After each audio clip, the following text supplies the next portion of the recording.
Group of 20 अंतर्राष्ट्रीय सहयोग का प्रमुख मंच है। प्रधानमंत्री पद के दायित्व के बाद नरेंद्र मोदी ने 2014 में Brisbane Australia, 2015 Antalya Turkey, 2016 Hangzhou China, 2017 Hamburg Germany, 2018 Buenos Aires Argentina, 2019 Osaka Japan, 2020 Saudi Arabia, 2021 में रोम इटली, 2022 में बाली इंडोनेशिया में G20 शिखर सम्मेलन में शिरकत की। 2023 में भारत को G20 शिखर सम्मेलन की मेजबानी मिली, जो एक बड़ी उपलब्धि के साथ एक चुनौती भी थी।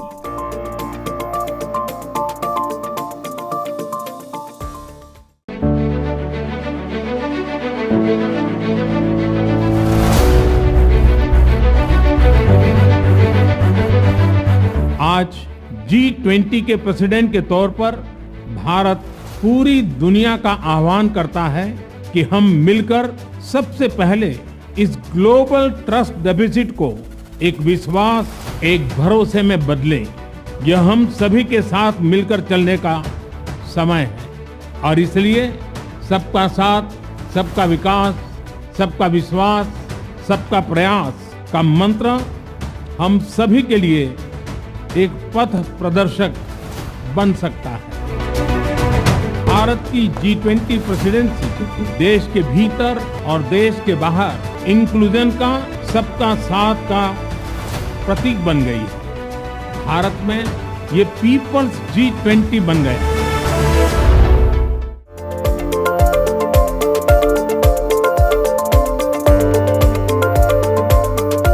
दस महीने के अंदर देश भर के करीब 60 शहरों में G20 की 200 से ज्यादा बैठकें। भारत ने G20 शिखर सम्मेलन के तहत पूरी दुनिया को अपनी ताकत का एहसास कराया। प्रधानमंत्री नरेंद्र मोदी की अगुवाई में दुनिया भर से जुड़े हर विषय पर चर्चा, सुझाव और प्रस्ताव लिए गए और दिल्ली डिक्लेरेशन का सर्वसम्मति से पारित होना भारत की एक कूटनीतिक जीत रही। प्रधानमंत्री नरेंद्र मोदी ने G20 की उपलब्धियों के सारांश को कलमबद्ध भी किया। नवंबर 2022 में भारत को इंडोनेशिया के बाली शहर में G20 की अध्यक्षता सौंपी गई थी। यह भारत के लिए गौरव का पल था।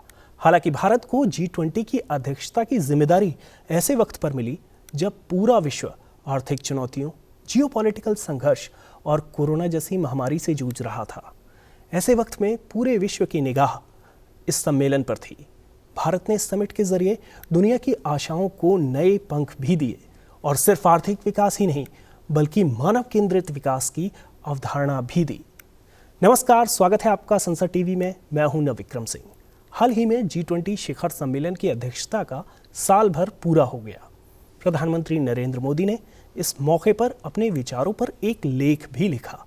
आज अपने विशेष कार्यक्रम में हम उस लेख के सारांश पर बात करेंगे। G20 की अध्यक्षता सिर्फ एक राजनयिक बैठक भर नहीं बल्कि एक जिम्मेदारी थी। वैश्विक मंच पर उभरते हुए भारत के सामने दुनिया के भरोसे पर खरा उतरने की चुनौती भी थी, जिसे न सिर्फ भारत ने बखूबी निभाया बल्कि मुसीबतों, त्रासदियों और युद्धों को झेल रहे विश्व को एक नई दिशा भी दी। वसुधैव कुटुंबकम यानी एक धरती, एक परिवार, एक भविष्य का मंत्र G20 का ध्येय वाक्य बना। बढ़ती अविश्वास और धड़ों में बटी दुनिया के बीच भारत ने GDP सेंट्रिक डेवलपमेंट की जगह ह्यूमन सेंट्रिक डेवलपमेंट पर जोर दिया। साथ ही दुनिया को एकजुट करने वाली बातों पर भी जोर दिया। समावेशी, महत्वाकांक्षी, एक्शन ओरिएंटेड और निर्णायक। भारत की अध्यक्षता के दौरान ये 4 शब्द इस सम्मेलन का लक्ष्य रहे। नई दिल्ली लीडर्स डिक्लेरेशन का सर्वसम्मति से पारित होना इस लक्ष्य की तस्दीक भी करता है। नई दिल्ली G20 शिखर सम्मेलन ने समावेशी विकास का एक नया रास्ता तैयार किया। G20 शिखर सम्मेलन में विकासशील और गरीब देशों के विकास से जुड़ी चिंताओं को सक्रिय रूप से आवाज दी गई। अफ्रीकी संघ का दुनिया की सबसे बड़ी अर्थव्यवस्थाओं वाले देशों के समूह G20 का स्थायी सदस्य बनना समावेशी विकास के एजेंडे को दर्शाता है। भारत के पास रही G20 की बागडोर के दौरान समावेशिता और सहयोग इसके मिशन का मूल रहा। अफ्रीकी संघ 9 सितंबर 2023 को दुनिया की सबसे बड़ी अर्थव्यवस्थाओं वाले देशों के समूह G20 का स्थायी सदस्य बन गया। प्रधानमंत्री नरेंद्र मोदी ने G20 शिखर सम्मेलन के उद्घाटन सत्र को संबोधित करते हुए 55 देशों वाले अफ्रीकी संघ को नए सदस्य के तौर पर शामिल किए जाने का ऐलान किया। सबका साथ की भावना से ही भारत ने प्रस्ताव रखा था कि अफ्रीकन यूनियन को G20 की स्थायी सदस्यता दी जाए। मेरा विश्वास है कि इस प्रस्ताव पर हम सबकी सहमति है। अफ्रीकन यूनियन को G20 में स्थायी सदस्य के रूप में शामिल करने के ऐलान के बाद प्रधानमंत्री मोदी ने अफ्रीकन यूनियन के अध्यक्ष अजाली असौमनी को गर्मजोशी के साथ बधाई भी दी। भारत के प्रयासों से ग्लोबल साउथ के प्रमुख क्षेत्र को किसी वैश्विक आर्थिक मंच पर भागीदारी का मौका मिला है। G20 में शामिल होने से इस महाद्वीप और ग्लोबल साउथ की आवाज वैश्विक स्तर पर मजबूत होगी। अफ्रीकी संघ के G20 में शामिल होने से विश्व की करीब 80% आबादी इसके दायरे में होगी। भारत अंतर्राष्ट्रीय विमर्श में ग्लोबल साउथ के देशों की चिंताओं को मुख्य धारा में लाने में सफल रहा। इससे एक ऐसे समय की शुरुआत हुई है जहां विकासशील देशों को ग्लोबल नैरेटिव की दिशा तय करने का उचित अवसर प्राप्त होगा। समावेशिता की झलक G20 में भारत में भी घरेलू तौर पर साफ दिखाई दी। दरअसल G20 भारत के लिए बहुत बड़ा सम्मेलन था। भारत के पास मौका था कि हमारे देश की विविधता और एकता को दुनिया के सामने लाया जा सके।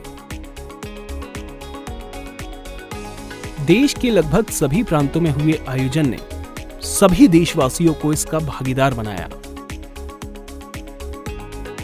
सम्मेलन के दौरान 2030 के एजेंडे को ध्यान में रखते हुए भारत ने सतत विकास लक्ष्य में तेजी लाने के लिए G20 2023 एक्शन प्लान पेश किया।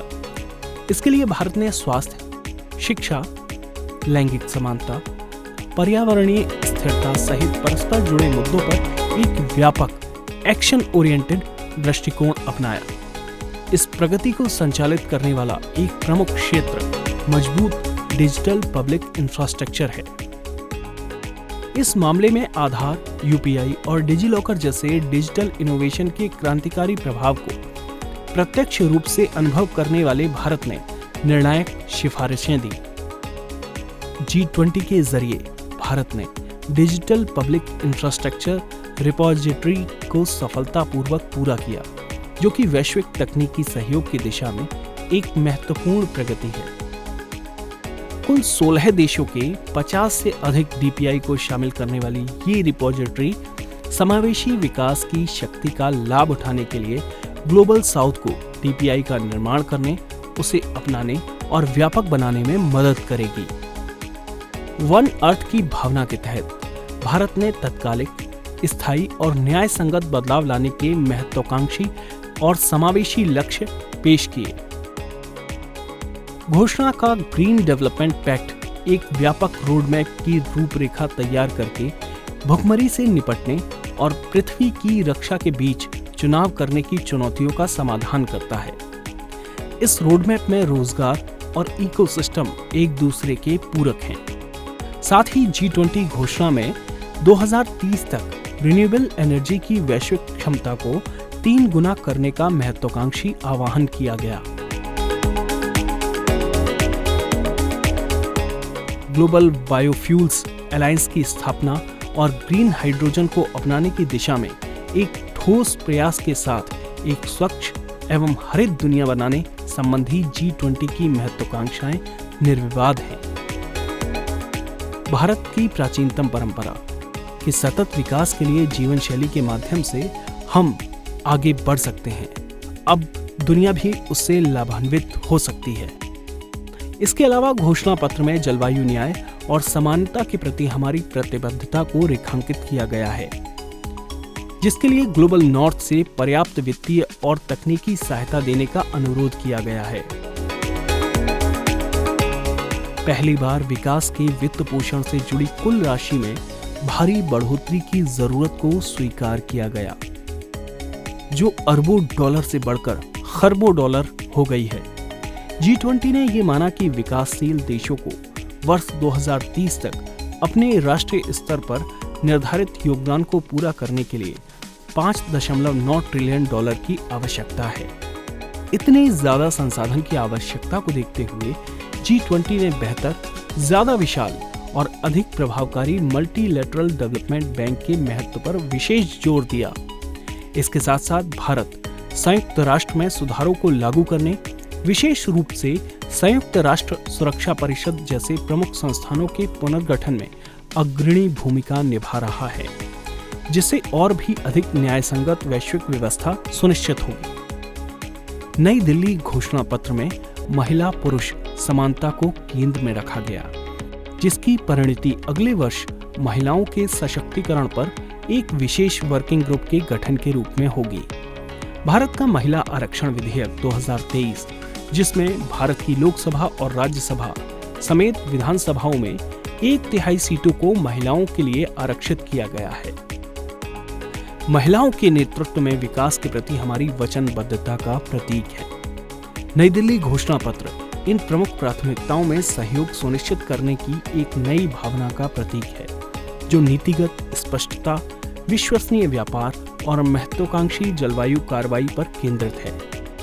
भारत की अध्यक्षता के दौरान G20 ने 87 परिणाम हासिल किए और 118 दस्तावेज अपनाए, जो अतीत के मुकाबले काफी ज्यादा है। G20 की हमारी अध्यक्षता के दौरान भारत ने जियोपॉलिटिकल मुद्दों और आर्थिक प्रगति और विकास पर अनेक प्रभावों पर व्यापक विचार विमर्श की अगुवाई की। आतंकवाद और नागरिकों की हत्या पूरी तरह से अस्वीकार्य है और हमें जीरो टॉलरेंस की नीति अपनाकर इससे निपटना चाहिए। हमें शत्रुता से परे जाकर मानवतावाद को अपनाना होगा और ये दोहराना होगा कि ये युद्ध का युग नहीं है।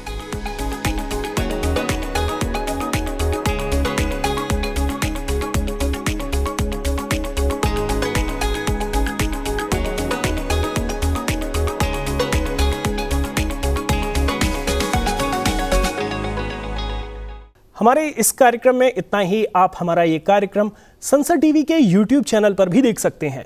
मुझे दीजिए इजाजत। आप देखते रहिए संसद टीवी।